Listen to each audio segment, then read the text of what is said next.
Welcome back to WagerTalk.com. I'm Marco D'Angelo, and this is Brian Leonard, and we're going to take a look at college football Saturday action, Big Ten action, Iowa at Purdue. And Brian, before we get into this one, I got a question for you, because I know you're one of the guys in town that will go down to the Win on Sundays and camp out. And for people that don't know, the Win here in Las Vegas is the first book on the Strip to bring out a line for the following week. And I give them kudos for that, to come out and take a stand.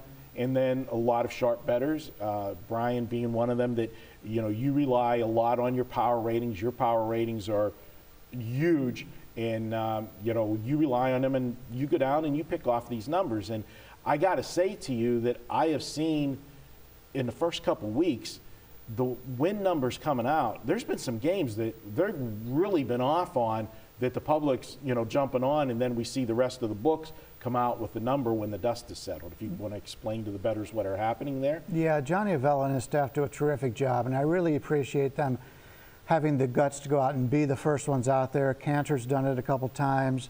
It used to be, you know, last year an offshore sports book, Chris would be the first ones to put them up. Rumor has it that they got hit pretty well, so they decided not to do that this year. But the Win is making a statement, and, you know, knock on wood, I've had some pretty good success there this year. Had Memphis last week -6. They ended up closing about 13.5. This week, Kentucky -12. They're currently at 17. UL Monroe -6.5. They're 13.5.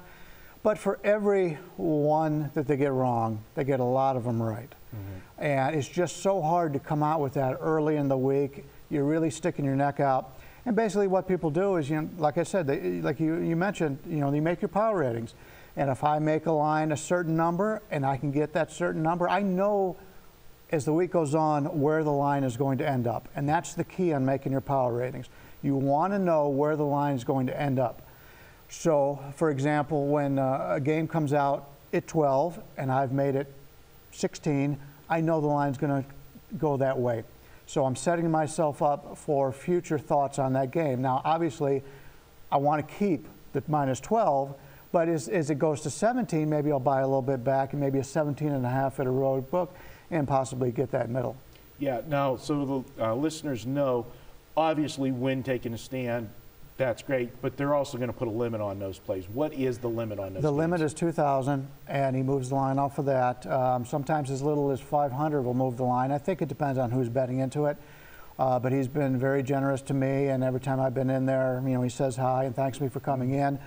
Well, the first time he said it kind of worried me a little bit. The sports book thanking you to come in doesn't happen very often. Yeah. But I think he likes the ability of me being in the press a little bit to promote it. And it's a win-win situation anytime. It's a win-win situation for the Win. For the Win. That's why I got to call in for a sponsorship. There you go. But when I can get on and talk about something that happens in the sports betting world that's a positive, it's very good, because unfortunately for people who bet for a living, it's not really easy to get the money down you want in town, especially here in Las Vegas. And so there's a lot of complaints, and we were talking earlier about something that happened at another place, one of our colleagues.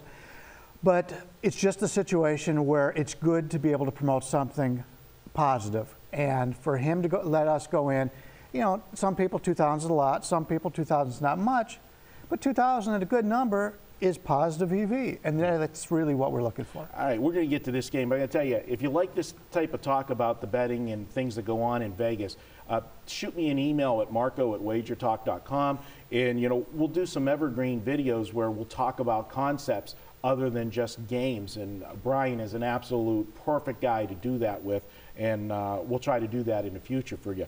Brian, you got the Iowa game here, and this is one of those ones where Win opened it up at 13.5. They took a stand here, and then the line has crashed to 10, and I'm even seeing a couple 9.5s popping up around town. Now, one of the reasons, obviously, quarterback Jake Ruddick for Iowa is going to be out. He's questionable with a knee injury. Because of the line drop and everything, I think he's definitely going to be out for the game.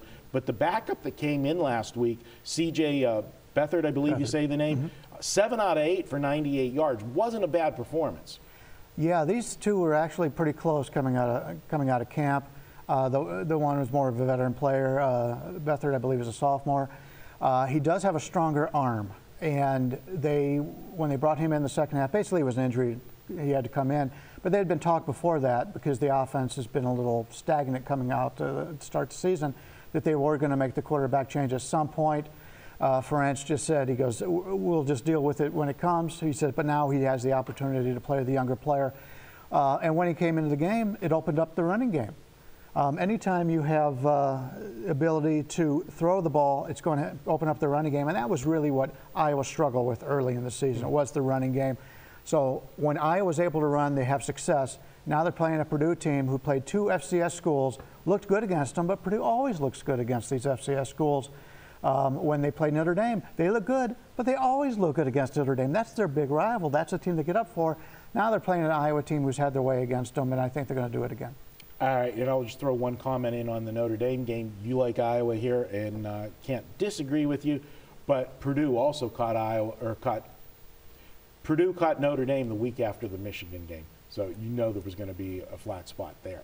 All right, guys, Brian says to go ahead and take Iowa, lay the points. Don't worry about the backup. Brian actually thinks he's probably the better fit for this offense, so go ahead and take it. Brian, do you think with the line coming down and we see the sprinklings of the 9.5, wait a little bit till this does dip under the 10 across the board? As soon as it hit 10 the first time is when I jumped in, because I didn't think it was going to go any lower.